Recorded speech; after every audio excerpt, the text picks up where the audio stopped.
What's up, guys? Welcome to the video. This is a video about Revoice. So we just started this Revoice media, and I want to tell you a little bit about the backstory of Revoice, why we started it, how it sort of evolved into what it is now, and also I guess I should apologize because I always say I'm going to do these videos and then I never end up doing them. So I want to start doing more of them, and I don't know. We'll see what happens, but I'm going to try to do one a week at least because I really want to. I've said this numerous times before, so it's getting old and I'm not living up to that promise, but I want to document the stuff that I'm doing. So with Revoice originally started, the idea of it a long time ago started as a company called Merge Media, and we were thinking that we could create a bunch of podcasts. Initially, it was a network for drumming podcasts. So there was my podcast, the Daniel Glass podcast, there was Working Drummer podcast, and then we were going to build out some other ones and create a network around it, and then realized that the drumming audience is so small that we didn't think that it would be beneficial. So then from there we said, okay, why don't we start something called Revoice that is all podcasts about music?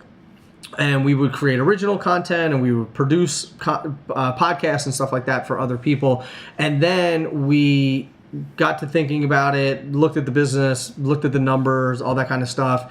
And for me personally, the idea of creating a podcast, growing it, finding advertisers for it or finding a way to monetize it and doing all of those steps, and then every time we come out with a new podcast, we'd have to do that all over again because podcast audiences aren't built in. So if you have a really successful podcast over here, if you launch another one, that doesn't necessarily mean that all of those people are going to transfer, and you literally have to build that audience all over again. So if I started another podcast, I have Drummer's Resource. If I start another podcast, which I probably will at some point, but if I start another one, then it has 0 listeners in the beginning, and so they're on different streams. They're not even connected. So you have to grow that audience again. And after we talked about it, we looked at the numbers, looking at the competition of media companies that are out there, and it was just something that seemed daunting and something that I wasn't really interested in doing, and neither were my partners. So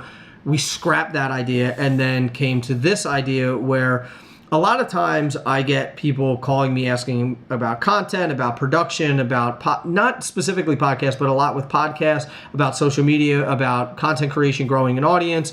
And the flip side of that is sort of management and how artists are managed and how artists can manage their career in the new landscape of social and digital and all those sort of things. And there's a gap in the market that I saw that we can really capitalize on.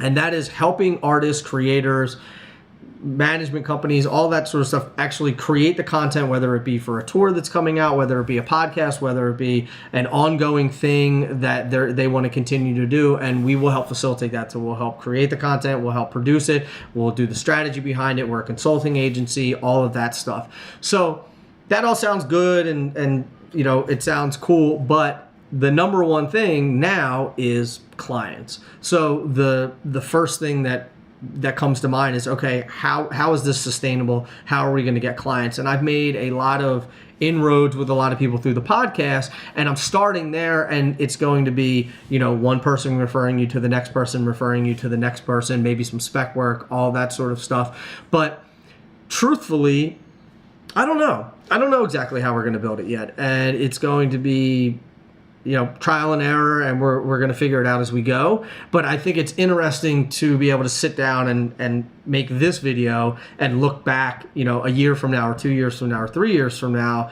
to see where Revoice is gone, and then look back at this video and either I'll be right or I'll be completely wrong and realize that it was a horrible idea. But right now, we are in the process of just ramping up Revoice. That's what we're doing. So it's going to be head down, just grinding, trying to get clients, trying to prove our worth, trying to prove that this is a valuable service for people.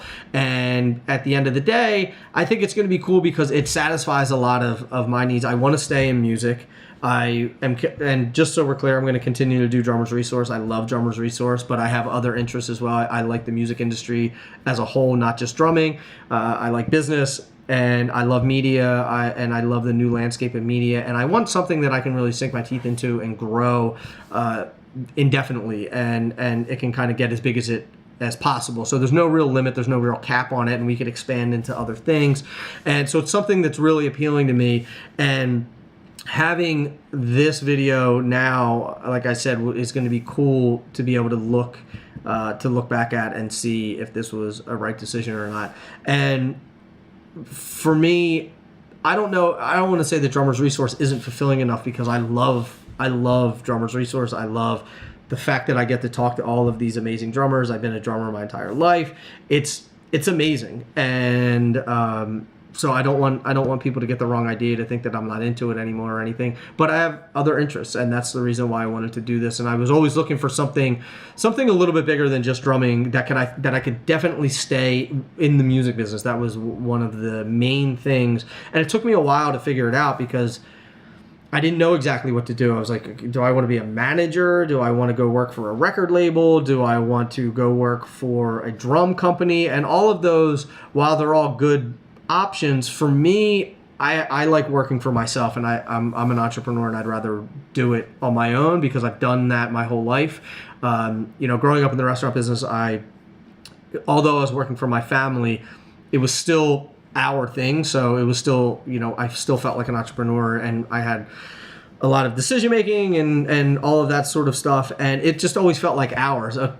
Granted, my parents were the people who owned it, but we were an extension of our parents. So I've always sort of felt like I was an entrepreneur. I never really worked for anyone. I had a couple random jobs, but never really worked for anyone. So I wanted to keep that entrepreneurial spirit. I wanted to keep working for myself, and Revoice was the obvious choice.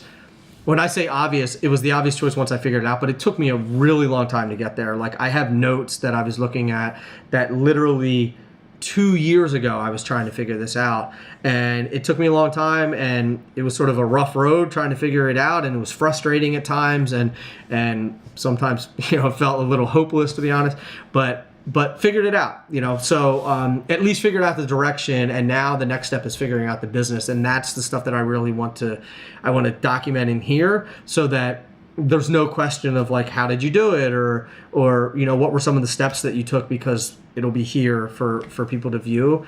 And I guess I just want to have it for my records too. So I am going to try to keep making these videos. Maybe I'll set it as one of my main goals for the week, is that I always do a video, maybe a check-in video. I'd love to hear your comments. Let me know if you dig this kind of stuff, if you like the behind-the-scenes stuff, and let me know if you'd like to see a weekly video. I think that'd be kind of cool. But until the next one, who knows when it's going to be? It may be next week, it may be next year. I don't know, but hopefully it'll be soon. Peace.